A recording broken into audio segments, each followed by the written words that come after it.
আমরা 500 টাকার লাইন ছেড়ে এসে দাঁড়িয়েছি জেনারেল লাইনে। এখানে প্রচুর ভিড় রয়েছে, তবে সমস্যা যেটা হচ্ছে সেটা লাইন একদমই আগাচ্ছে না। আধা ঘন্টা একই জায়গায় দাঁড়িয়ে আছি। হলো সাধক বামাখ্যাপা ঘাট।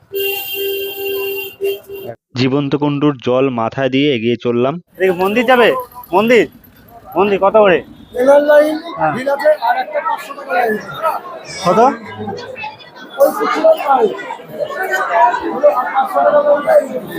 500 টাকা লাইন। 2026-এ তারাপীঠ মন্দিরে এখনো কিন্তু লাইনের সেই ভেদাভেদ রয়েছে। বাড়ি থেকে যখন বেরিয়েছি সূর্যের আলো ঠিকমতো ফোটেনি, ঘন কুয়াশায় ঢাকা রাস্তা তোমরা দেখতেই পাচ্ছ। আজকে আমি দুর্গাপুর থেকে যাত্রা করব তারাপীঠ মায়ের মন্দির। ভোর 5টায় বাড়ি থেকে বেরিয়েছি, প্রায় 6 বছর পর তারাপীঠ মন্দির যাচ্ছি। আমার প্ল্যান ছিল তারাপীঠ মন্দির হয়ে বক্রেশ্বর উষ্ণ প্রসবন দেখতে যাব। ট্রেনে যাবার খুবই ইচ্ছা ছিল, তবে হুল এক্সপ্রেসের লেট দেখে ডিসিশন চেঞ্জ করি। দুর্গাপুর ডিপো থেকে মালদা যাওয়ার যে স্টেট বাসটা রয়েছে এটা সিউড়ি রামপুরহাট হয়ে যায়, তাই ভাবলাম হয়তো বাসে গেলে তাড়াতাড়ি রামপুরহাট পৌঁছে যাব। সিউড়ি ঢোকার আগে এই ধাবাটায় কিছুক্ষণ রেস্টের জন্য দাঁড়িয়েছিল। 11টা 34-এর সময় আমরা সিউড়ি বাস স্ট্যান্ডে এসে পৌঁছালাম। এটা হলো সিউড়ি চৌরাস্তার মোড়, এখানে একটা ক্লক টাওয়ার তৈরি হচ্ছে। সিউড়ির এই ডিপোতে আমাদের বাস 5 মিনিট হোল্ড করে, তারপরে কিন্তু বেরিয়ে যায়। রামপুরহাট আসার দুর্গাপুর থেকে ট্রেন কিন্তু খুবই কম রয়েছে।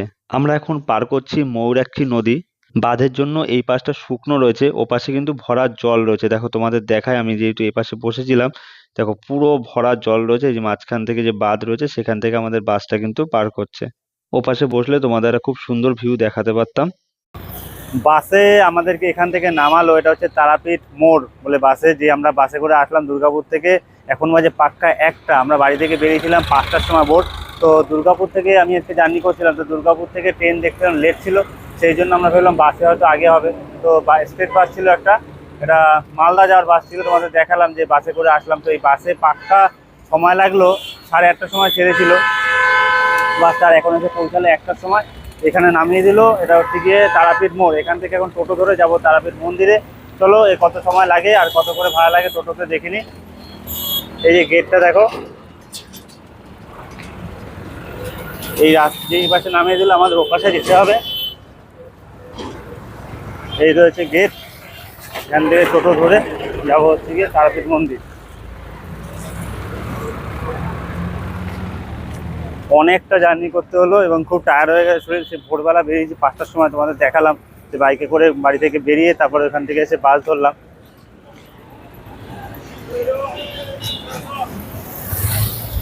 এখান থেকে এখন এই ম্যাজিক গাড়ি ধরবো। হ্যাঁ, এদিকে মন্দির যাবে, মন্দির মন্দির কত করে যাবেন না? তো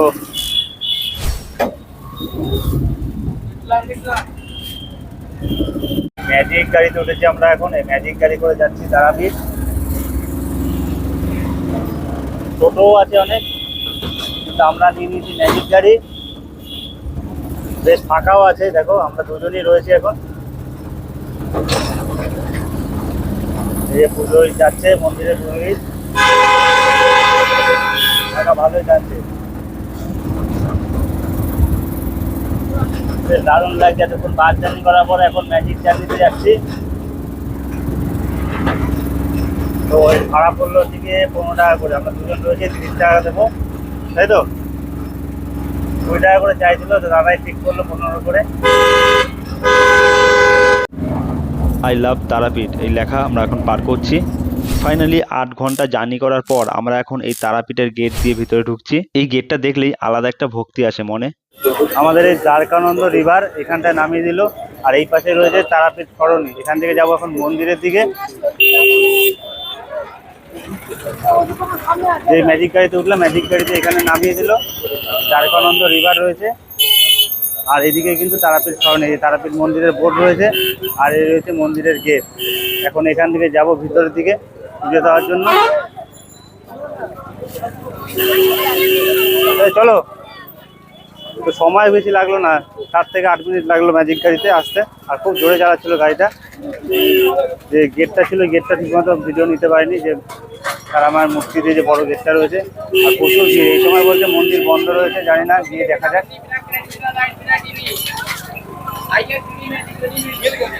আজকে যেহেতু রবিবার আছে সেই জন্যই বন্ধ রয়েছে, আর ভিড়টাও বেশি রবিবারের জন্য। প্রচুর দর্শনার্থী কিন্তু ভিড় করেছে আজকে যেহেতু রবিবার দিন। আমাদের আস্তে আস্তে অনেক লেট হয়ে গেল, এখন প্রায় 1:30 বাজে। এখন এসে আমরা পৌঁছালাম মন্দিরের কাছে, সব পুজো দিয়ে বেরাচ্ছে এখন, আর আমরা এখন যাচ্ছি তো গিয়ে স্নান করবো, তারপরে মায়ের পুজো দিয়ে আবার বেরাবো। আমাদের আজকে প্ল্যান ছিল যে আমরা এখান থেকে বক্রেশ্বর যাব, কিন্তু জানি না কতটা টাইম পাবো, কারণ রাত ও সন্ধ্যা হয়ে গেল তো এখান থেকে কমিউনিকেশন নেই, সেই জন্য এবার আমাদের আবার বাড়ি ফিরতে হবে আজকে। দুই পাশ দিয়ে সারি সারি সব দোকানগুলো রয়েছে, প্রচুর মানে শোপিসের জিনিস রয়েছে, ঘর সাজানোর জিনিস। এখন আমরা এই পাশ দিয়ে আসছি, এই যে জীবন্ত কুণ্ড, এই জায়গাটায় এই জল একটু মাথায় ছিটিয়ে নিয়ে, এবং এখানে কাজ চলছে, চারদিকে হয়তো বাঁধিয়ে দেবে, সেই জন্য কনস্ট্রাকশনের কাজ চলছে।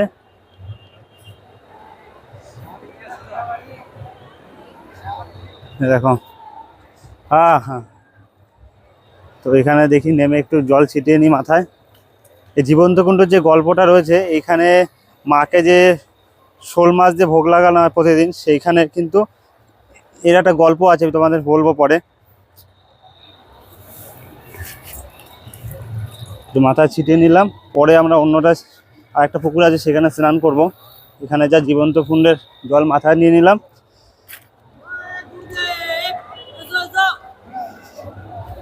তো এই পুকুর কিন্তু খুবই জাগ্রত পুকুর, এখানে মায়ের জন্য যে শোল মাছ ধোয়া হয়, সেই শোল মাছ ধুতে গিয়ে এই পুকুরে কিন্তু জ্যান্ত হয়ে গেছিলো শোল মাছ। এছাড়া আরও একজনের সাপে কেটেছিল, সেখান থেকে কিন্তু সে মৃত্যু থেকে বেঁচে উঠেছিল। এই হচ্ছে মন্দিরে ঢোকার প্রথম গেট, গেট নাম্বার 1। এটা হচ্ছে গেট নাম্বার 1। সেই গেট পার করে আমরা যাবো একটু নদীর দিকে। নদীতে যাবে না? হ্যাঁ, এটা দিয়ে বললো।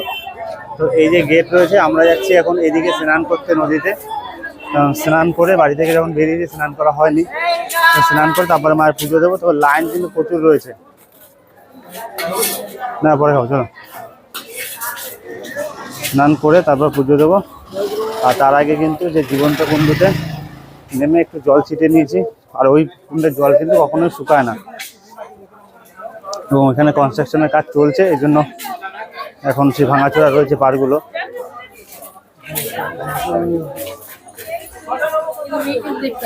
সাধক বামাখ্যাপা ঘাট। এখন এই ঘাটে খুব একটা পরিষ্কার না বললো, আমরা এসছি দেখতে স্নানের জন্য, যদি উপযুক্ত হয় তাহলে স্নান করবো। না, খুব একটা পরিষ্কার দেখতে পাচ্ছি না, পরিষ্কার না ঘাটটা। এই যে দেখো জলের অবস্থা, কি অবস্থা, সাধক বামাখ্যাপা ঘাটে জলের অবস্থা এরকম হয়ে আছে, নোংরা। আমরা এখন স্নান করে এখন ডালা নিয়ে যাবো পুজো দিতে।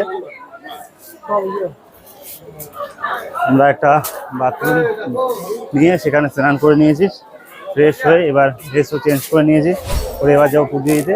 এরকম 1 নম্বর গেট খুলে গেছে, এখন তখন বন্ধ ছিল, 2টোর পরেই কিন্তু গেট খোলে। ততক্ষণে আমাদের স্নানটা হয়ে গেছে, এবার গিয়ে লাইনে দাঁড়াবো। প্রচুর ভিড় রয়েছে কিন্তু, তবে জুতো রাখার একটা সমস্যা রয়েছে, দেখি। তো আমরা এখন এই মন্দিরের গেটের পাশে এই দোকান থেকে ডালা নেবো, আর ডালা নেওয়ার সাথে ব্যাগ আর জুতো এখানেই রেখে দেবো, রেখে দিয়ে আমরা পুজো দিতে যাবো। কতটা লাইন রয়েছে চলো ভেতরে গিয়ে দেখাচ্ছি। তবে এবারে কিন্তু 2026-এ নতুন নিয়ম হয়েছে যে মোবাইল নিয়ে ভেতরে যাওয়া যাবে না, তোমাদের সেটা দেখাবো। চলো এখান থেকে ডালা নিয়ে নিই।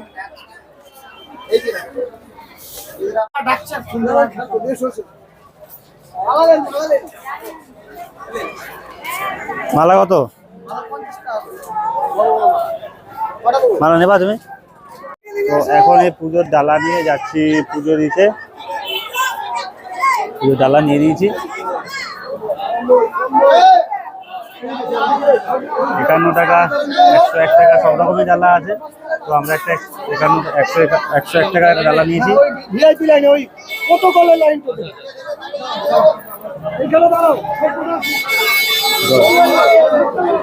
এখন ভিতরে ঢুকছি।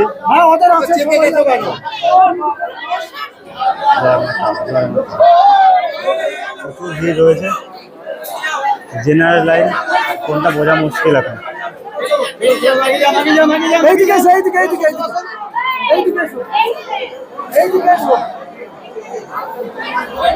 জেনারেল লাইন দাও, জেনারেল লাইন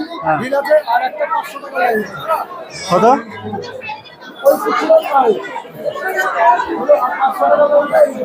500 টাকা লাইন ওইটা আছে। একটা এদিকে হচ্ছে 500 টাকার লাইন, এদিকে জেনারেল লাইন। আমরা জেনারেলে যাবো। মায়ের কাছে এসছি, জেনারেল ভাবে যাই ভালো, আমরা ভিআইপি না। হ্যাঁ, আগে আসলে এখানে বসে বসে পারতাম। এই ভোগ খাওয়ানো হচ্ছে এখন, ভোগ খাচ্ছে এখন। হয়ে গেছে, আমরা এখান থেকেই ভোগ খেয়ে দিতে পারতাম দুপুরে। দেখো ভোগ খাওয়া চলছে, এই মায়ের মন্দির, আর এখানে কিন্তু ভোগ খাওয়া চলছে দুপুরে আজকে। এদিকে হচ্ছে জেনারেল লাইন, এদিকে আমরা যাচ্ছি এখন জেনারেল লাইন। ওইদিকে রয়েছে 500 টাকার লাইন, সেদিকে গেলাম না। তো এখানে আবার পোলাও চলছে,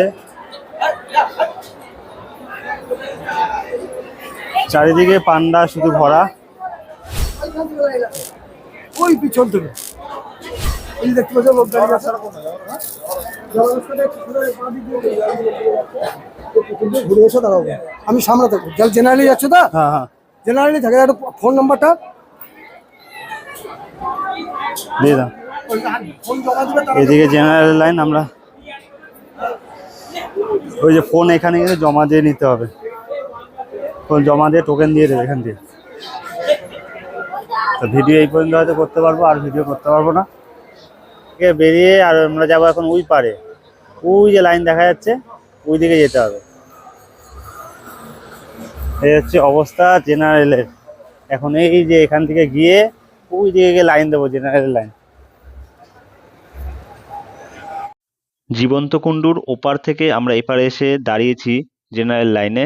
প্রচুর ভিড় রয়েছে লাইনে, তবে সমস্যা একটাই, লাইন একদমই এগোচ্ছে না। অনেকেই বলছিল লাইন আজকে কম আছে, তবে আমরা যেহেতু রেগুলার আসি না, আমাদের কাছে এটাই অনেক বড় লাইন ছিল। এখন লাইন আগাচ্ছে আধা ঘন্টা ছাড়া ছাড়া 10 মিনিট, আধা ঘন্টা ছাড়া ছাড়া 10 মিনিটেরও যেতে পারছি না, এতটা লাইন। আর 500 টাকার লাইন ওদিকেও রয়েছে আবার, মানে এখনো কিন্তু বন্ধ হয়নি তারাপীঠে এই স্ক্যামগুলো। 1 পা 2 পা করে চলছে। আধা ঘন্টা বসার পরে ওখান থেকে এটুকু আগাতে পারলাম না। ওইখান থেকে লাইন দিয়েছি, 2টোর সময় লাইন দিয়েছি, এখন বাজে 3টে, মানে 200 মিটারও আগায়নি।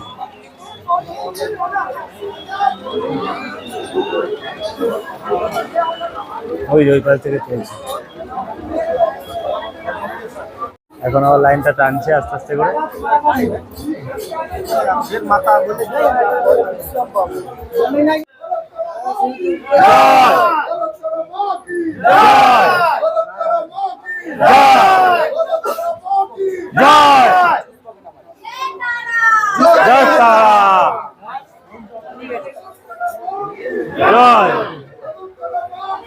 জয় জয় জয় তারা, জয় জয় তারা।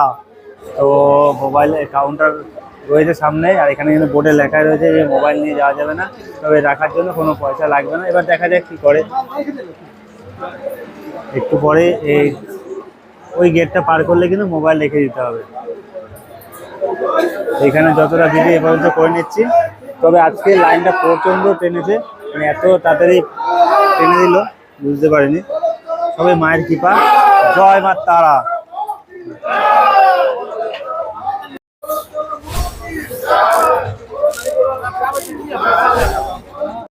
তোমরা যদি মোবাইল পকেটের ভিতরে ঢুকিয়ে রাখো আর মন্দিরের ভিতরে গিয়ে কোনো ছবি না তোলো, তাহলে কিন্তু কোনো প্রবলেম হবে না। আমি নিজে যেটা ফেস করলাম সেটা তোমাদের বললাম, তবে তোমরা মোবাইল রেখে নিতে পারো, মোবাইল রাখার কিন্তু সুব্যবস্থা রয়েছে। ভিতরে রয়েছে মায়ের গর্ভগৃহ, ওই যে মায়ের মূর্তি অল্প একটু দেখা যাচ্ছে।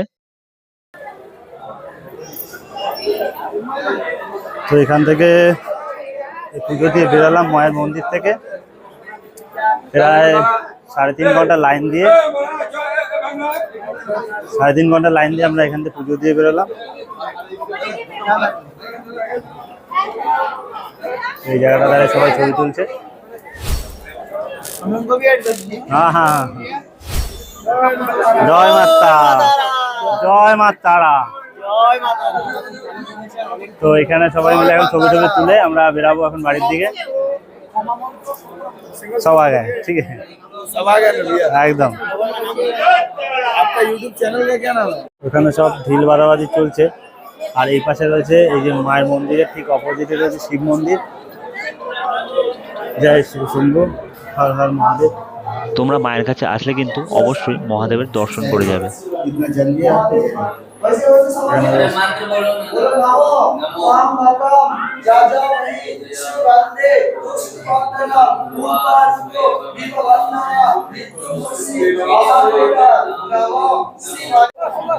এখন এখানে শিব মন্দিরে জল ঢেলে প্রণাম করে এখন যাচ্ছি আমরা কাউন্টারের দিকে, যেখান থেকে ডালা নিয়েছিলাম ওখানে ডালা জমা দিয়ে ওখান থেকে আমাদের ব্যাগ দুটো রয়েছে সেগুলো নিয়ে তারপর আস্তে আস্তে আমরা বাড়ির দিকে যাব।